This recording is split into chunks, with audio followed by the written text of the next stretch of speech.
ये देखिए, ये सोने की दुनिया देख रहे हैं आप। देखकर लालच आ रहा होगा कि काश ये सोना हमें मिल जाए। और सोचिए कि अगर ये सोना आपको मिल जाता है तो इंसान को कभी भी किसी से कुछ मांगने की जरूरत ही नहीं पड़ेगी। लेकिन ये सोना दुनिया में है कहाँ? कहाँ है सोने की दुनिया जहाँ पे हमें एंट्री मिल सकेगी और कैसे हम उस सोने को बाहर निकाल सकेंगे? सवाल बहुत हैं और इसका जवाब आपको इस वीडियो में मिलेगा। और ये सवाल इसलिए भी है क्योंकि इस समय सोने का भाव आसमान छू रहा है। नमस्कार, आप देख रहे हैं प्राइम न्यूज का डिजिटल प्लेटफॉर्म। मैं हूं आपके साथ ट्विंकल दुबे। आपने खजानों की कहानियां तो सुनी होंगी, लेकिन क्या आप जानते हैं कि हमारे महासागर खुद एक बहुत अद्भुत खजाना छुपाए हुए हैं? ऐसा खजाना जो खरबों अरबों डॉलर का है। सोना, हाँ, समुद्र में सोना है, मगर ये खजाना क्या हमारी पहुंच में है? इस डॉक्यूमेंट्री में हम जानेंगे समुद्र में कितना सोना है, ये आया कहां से है, इसे निकालने की कोशिशें कैसी रही और क्या ये खजाना कभी सच में हमारे हाथ में आ पाएगा। वैज्ञानिकों का मानना है कि समुद्र के पानी में लगभग 2 करोड़ टन सोना घुला हुआ है। इसका बाजार मूल्य अरबों खरबों डॉलर का है।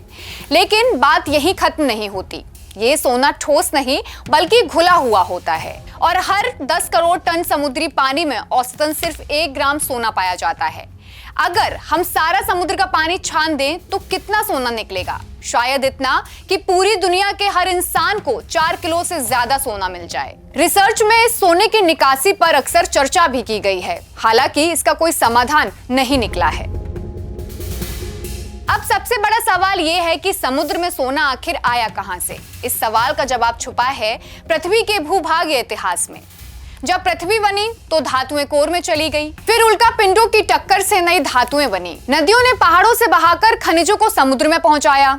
समुद्र के फर्श पर मौजूद ज्वालामुखी और हाइड्रोथर्मल वेंट्स भी सोना छोड़ते थे। वहीं समुद्र तल पर जल तापीय छिद्र शामिल होते थे। ये विशेष रूप से उन क्षेत्रों में होता था जहां टेक्टोनिक प्लेटें होती थी, जिससे गर्मी के कारण घुले हुए खनिजों से युक्त तरल पदार्थ निकलते थे। यानी समुद्र का हर बूंद पानी करोड़ों सालों की प्राकृतिक रासायनिक क्रिया से भरा हुआ है। सोना है तो इंसान निकालने की कोशिश करेगा, यही प्रकृति है। 20वीं सदी की शुरुआत में ही वैज्ञानिकों ने समुद्र से सोना निकालने की संभावनाओं पर काम करना शुरू कर दिया था। जापान, अमेरिका और जर्मनी के वैज्ञानिकों ने समुद्री पानी से सोना सोखने के लिए कई प्रयोग किए, पर मुश्किल ये है कि समुद्री पानी से सोना निकालना उतना ही कठिन है जितना कि सुई को रेगिस्तान में ढूंढना।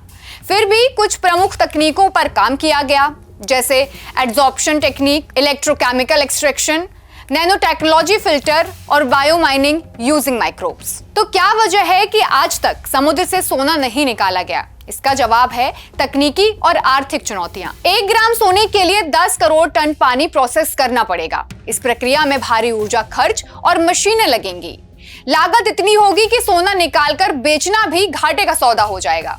साथ ही समुद्री जीवन और इकोसिस्टम पर बुरा असर पड़ेगा। यानी वैज्ञानिकों के लिए ये एक हाई रिस्क और लो रिवर्ट प्रोजेक्ट है। अभी के लिए समुद्र से सोने की निकासी एक बहुत मुश्किल प्रक्रिया है। पृथ्वी का लगभग 70% हिस्सा महासागरों से ढका है और विशाल क्षेत्रों में सोना अल्प मात्रा में मौजूद है। 1 लीटर समुद्र जल से केवल फेस्टोमोल सोना हो सकता है। इसका मतलब है कि इसको निकालना बेहद मुश्किल है। समुद्री निकासी एक तकनीक और वित्तीय चुनौती बना हुआ है। 1941 में किए गए और नेचर में प्रकाशित एक अध्याय में एक विद्युत रासायनिक विधि का प्रस्ताव रखा गया था, जिसकी लागत सोने के कुल मूल्यों से 5 गुना अधिक होती थी। हालांकि आज की तकनीक के अनुसार यह असंभव जैसा है, लेकिन विज्ञान मानता है नैनो टेक्नोलॉजी, स्मार्ट बायोफिल्टर्स और एआई आधारित सेटिंग सिस्टम के जरिए वैज्ञानिक भविष्य में ऐसा तरीका ढूंढ सकते हैं जो सस्ता हो, पर्यावरण के लिए सुरक्षित हो और बड़े पैमाने पर काम कर सके। अमेरिकन केमिकल सोसाइटी के जर्नल में 2018 में प्रकाशित एक और विधि में एक ऐसा पदार्थ का उपयोग करने का प्रस्ताव दिया गया था जो स्पंज की तरह सोने को सोख सकता था। हालांकि बड़ी मात्रा में सोना लाभप्रद रूप में निकालने के लिए इसे बढ़ाना एक चुनौती बनी हुई है।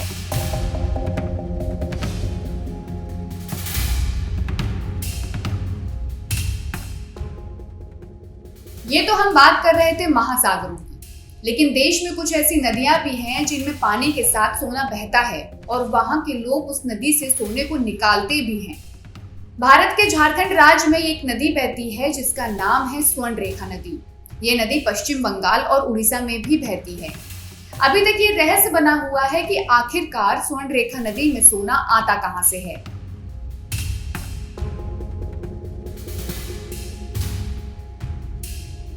कुछ भूवैज्ञानिकों का मानना है कि चट्टानों से होकर स्वर्णरेखा नदी आती है, तो हो सकता है इसलिए उसमें सोने के कण मिलते हैं। हालांकि इसको लेकर कोई पुख्ता सबूत नहीं है।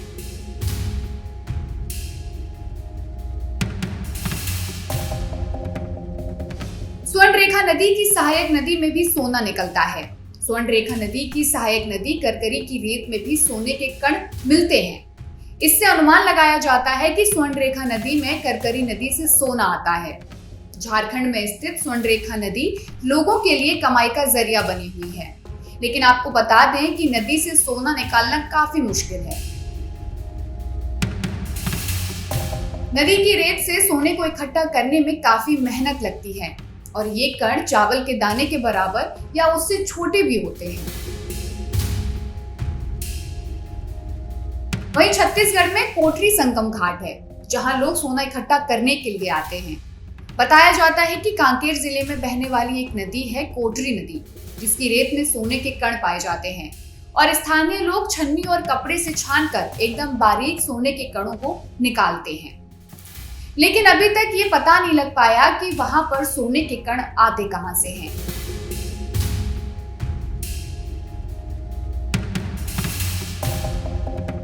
वहीं वैज्ञानिकों का मानना है कि नदी तमाम चट्टानों से होकर गुजरती है और इसी दौरान घर्षण की वजह से सोने के कण घुल जाते हैं और ग्रामीण छान कर सोना निकालने लगते हैं।